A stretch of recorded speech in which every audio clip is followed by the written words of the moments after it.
Good evening. Welcome to the National News Broadcast. I'm Kasani Balachandra. Good evening, I'm Clifford Richards. First of all, we take a look at the headlines. The Railway Department incurs a loss of 20 million rupees as a result of the strike of the station masters. All flights of the ChannelEye Airlines have been suspended until further notice.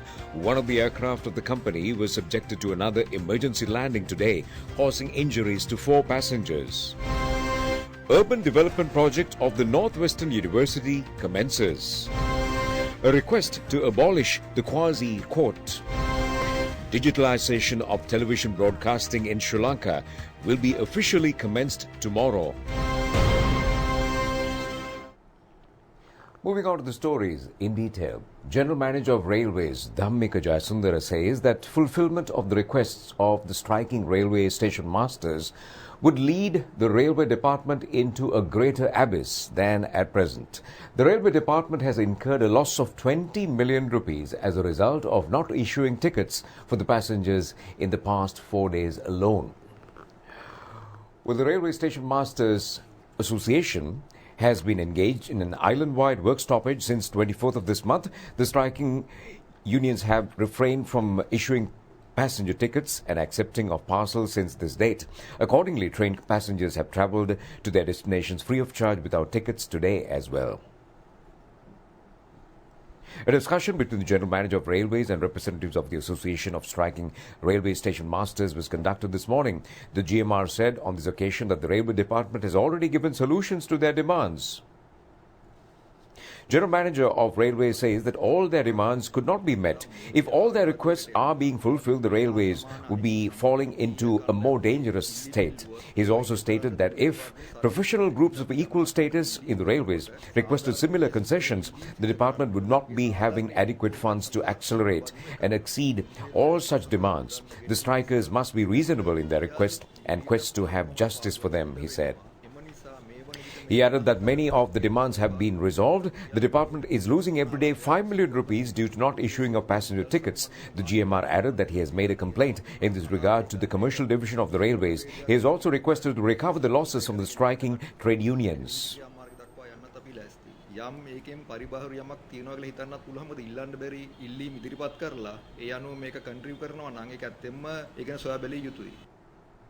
Meanwhile, Railway Station Masters Association says that the strike will be carried out continuously as the talks have failed.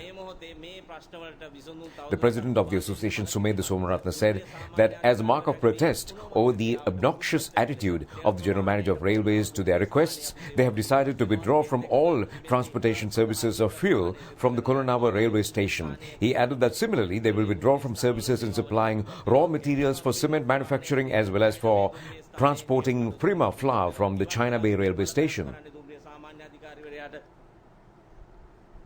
Meanwhile, Railway Engine Drivers Association says that an appropriate program should be prepared without delay by the railway management on the issuance of passenger tickets in order to prevent the incurrence of further losses. The Civil Aviation Authority has decided to suspend with immediate effect all airline operations of the ChannelEye Airlines until further notice. The decision has been taken due to the emergency landing of 2 aircraft belonging to the company as a result of being subjected to technical defects in 2 instances. The Cessna 172 aircraft of the ChannelEye Airlines was suddenly landed to a field in Kimulapitia in the Katana Police Division this afternoon as a result of technical failure. The Office of the Police Media spokesman says that the private aircraft operated by a male and a female pilot was carrying a foreign couple when the incident had occurred. It has also been reported that the technical defect has taken place when the aircraft was returning to Koggala after engaging in a journey from Ratmalana to Sigiriya. The police adds that all the 4 passengers have sustained injuries and admitted to the Negombo hospital. The Civil Aviation Authority says that an investigation has commenced regarding the incident. The Sri Lanka Air Force, the police and the Airport Security Division have strengthened the security at the location. A similar incident has occurred 5 days earlier as well, when a light aircraft belonging to the ChannelEye Airlines was forcefully landed on the Payagala beach due to a technical defect.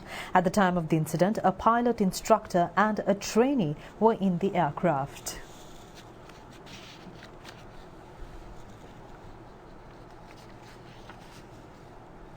The Urban Development Project affiliated to the Sri Lanka Northwestern University was inaugurated today through the participation of Prime Minister Mahinda Rajapaksa. But the project is being implemented by the allocations of the Saudi Fund for Development. The Prime Minister has joined the ceremony held at the premises of the Northwestern University via online technology from Temple Trees. He unveiled the commemoration plaque symbolizing the commencement of the project. The estimated expenditure of the program is $28 million. The Saudi Fund has agreed to provide the sum in the form of relief loan. It is scheduled to be implemented centering on the Kuliapitiya and Makandura premises of the Northwestern University. The amount to be utilized on the construction of the Kuliapitiya premises is 1,942 million rupees, and the amount to be spent on the Makandura premises construction is 1,973 million rupees. A further amount of 262 million rupees has been allocated for the procurement of equipment for the existing faculty complex. Prior to the commencement of the project, a foundation stone has been laid for the construction of a new library building at the Kuliapitiya premises of the university. 259 million rupees are expected to be spent on this project. Parliamentarians BYG Ratnasekara, Samampriya Herat and Saudi Ambassador in Sri Lanka Abdul Nazir bin Hussein were also present on this occasion. The others who have participated in the event included Chief Executive Officer of the Saudi Fund Al-Hati for Development Sultan Ar Mirshad and Acting Chancellor of the Northwestern University Dr. Sanjeeva Bowatta. The Higher Education section of the Ministry of Education is in charge of the construction. Well, the objective of this program is to enhance the quality of the university education with the objective of bringing out more professional and able graduates suited to the needs of the social and economic development of the country. Among those who have joined the event from Temple Trees included Ministers Dinesh Gunawardena, Johnston Fernando, Secretary to the Ministry of Education, Senior Professor Kapila Pereira, and Chairman of the University Grants Commission, Professor Sampath Amaratunga.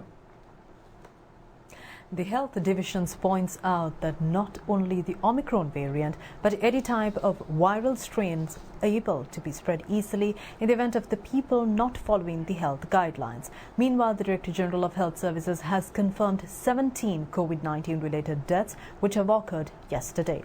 Accordingly, the total number of COVID related deaths have exceeded 14,900. Questions have been raised about the fourth dose of the COVID-19 vaccine, and this has been under discussion and under review by our experts in the Health Ministry related to giving of the fourth dose.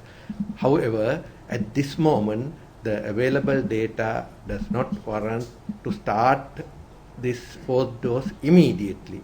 So, with the constant review of the available data and with the gathering of new data, Communicable Disease Advisory Committee will analyze the available data and give a proper recommendation to the Ministry of Health as to whether the fourth dose of the vaccine should be given or not. Until such time, what I want to emphasize is that we have not, or the Ministry of Health has not taken any decision to start the fourth vaccine or fourth dose of the vaccine, or any date or time has not been fixed so far. We'll have to wait until the time comes to decide whether this should be done or not. Still, considerable proportion of our population has not taken the third dose. So please make sure that you are going to get the third dose first, so that in case if we need the fourth dose, we can get the fourth dose as and when the data is permitting to do so. I want to emphasize another important thing, that festive season has not so far ended. So therefore, we would like to emphasize the public and all citizens of this country to adhere to the health guidelines as much as possible during this festive season, so that your action will not contribute to the spread of the disease, especially in the light of this Omicron variant and other things. And you can enjoy the festive season while making sure that you are not going to put your loved one or yourself in danger by allowing the spread of the disease. And that will be the most important thing as far as the festive season is concerned.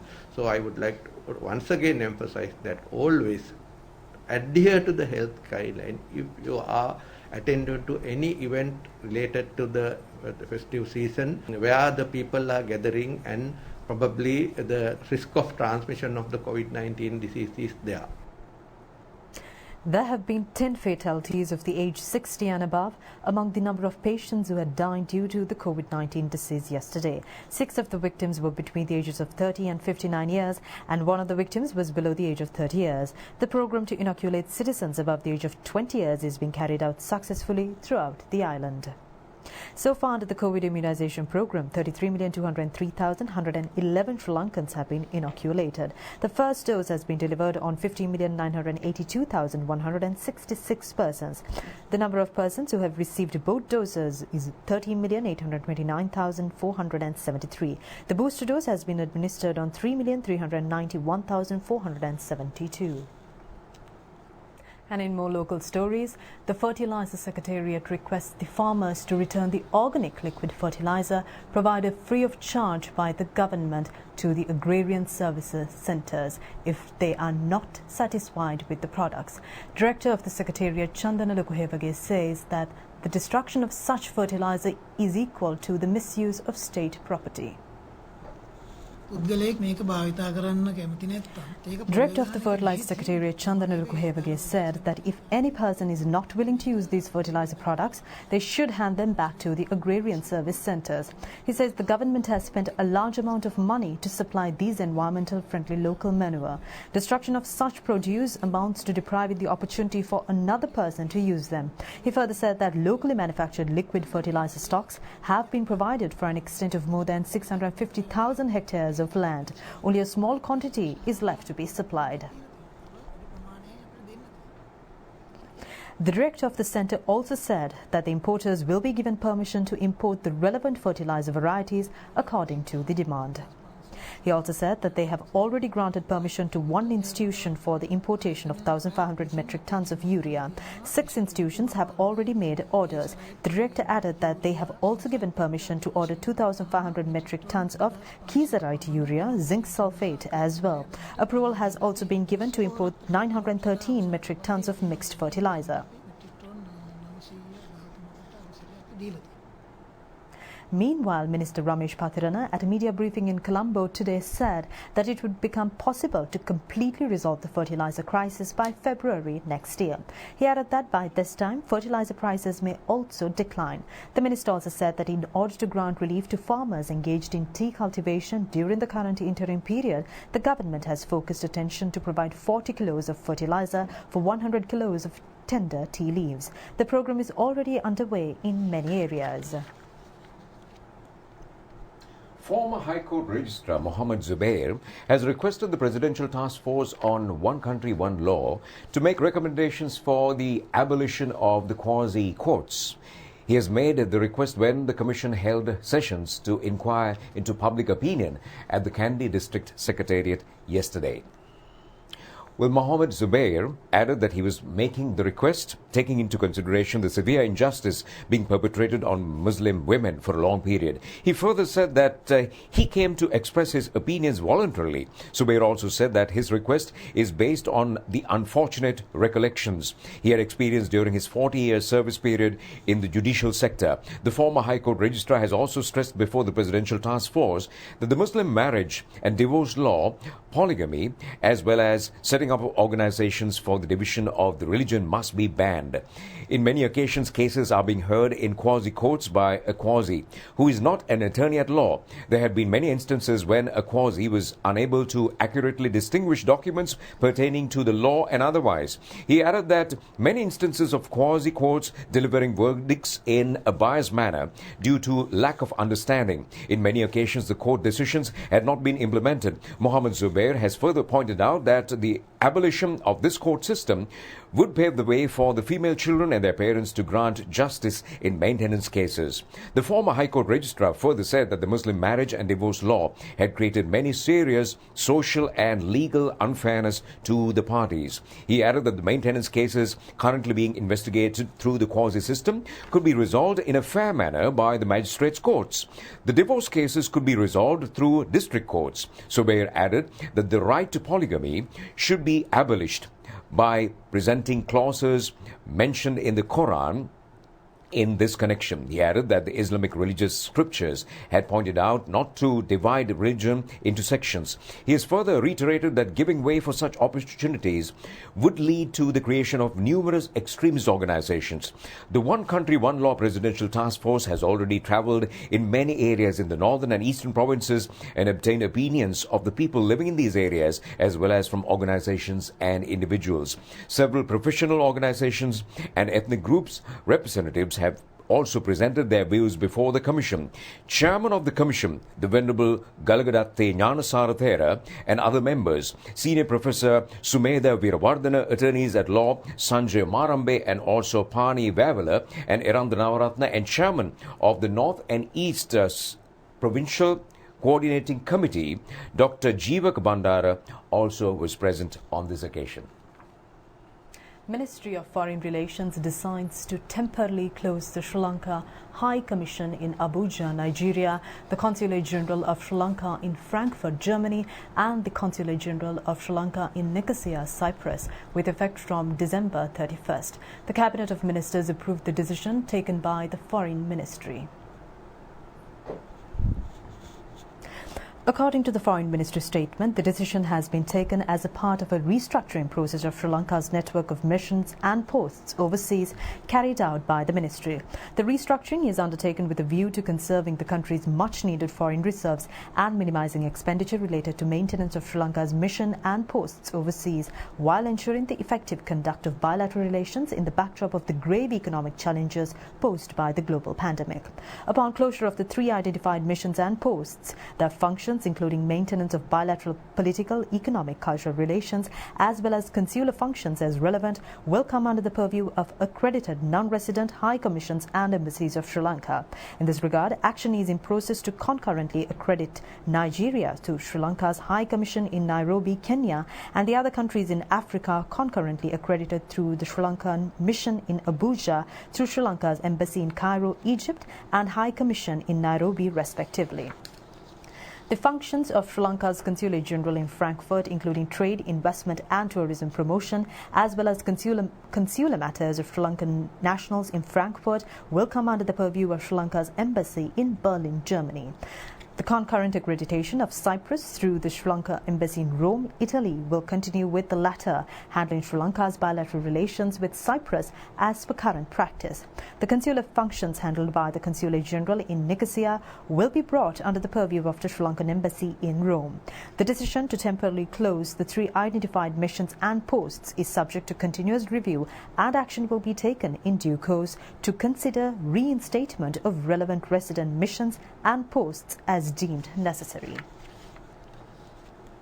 The Digitalization Project of the Sri Lanka Rupavahini transmission is scheduled to be officially inaugurated at 7 p.m. tomorrow. The Ministry of Mass Media is responsible for the planning and also directing of the program, with financial and technological assistance from the Japan International Cooperation Agency, JICA. Well, the worldwide television transmission networks are being digitalized at a rapid pace. It has been pointed out that if the local media failed to line up with these tendencies, it would be unavoidable to prevent our technology becoming obsolete.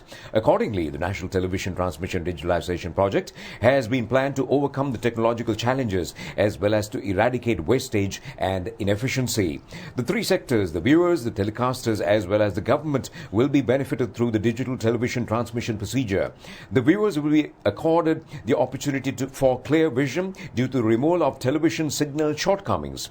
Another victory of digitalization is the ability to grasp all Rupavahini channels through a single antenna, with the withdrawal of the multi-TV antenna system. Minister of Mass Media Dallas Alaha Peruma is scheduled to preside over the official inauguration at the Taj Samudra Hotel in Colombo tomorrow evening. And for more local news items in brief. A ceremony to commemorate the 157th birth anniversary of Srimat Anagarika Dharmapala was held at the Parami Dharmashrama Vihara in Veragoda, Danovita. It was conducted with the participation of the Mahasangha, including the Mahanayaka of the Sri Lanka Ambarapura Mahanikaya, Agga Mahapandita, Most Venerable Dudampala Chandrasiri Thera. A fire has broken at a sawmill in Vaskadua at dawn today. Our correspondent says that the fire service of the Kalathara Urban Council and the residents have extinguished the fire. The people in Hingurakuda, Kaudulla and Minneria are facing the threat of wild elephants. The wild beasts have attacked the main bhikkhu quarters of the Viharas in the Singhagama village. The CCTV footage have recorded the arrival of the wild elephants. The Minuangada police station is conducting an investigation into a thief of a motorcycle parked near a shop in Devalapula on the Minuangada-Nittambua main road. The 5th commemoration of former Prime Minister late Ratnasiri Wickramanayake was held at the Sri Lanka Freedom Party headquarters this afternoon. Floral tributes were placed before the Ratnasiri Wickramanayake statue. Former President Maithripala Sirisena, Ministers Nima Siripala de Silva and Mahinda Amaravira and State Minister Lasantha Alageyawanna were among those who were present on this occasion.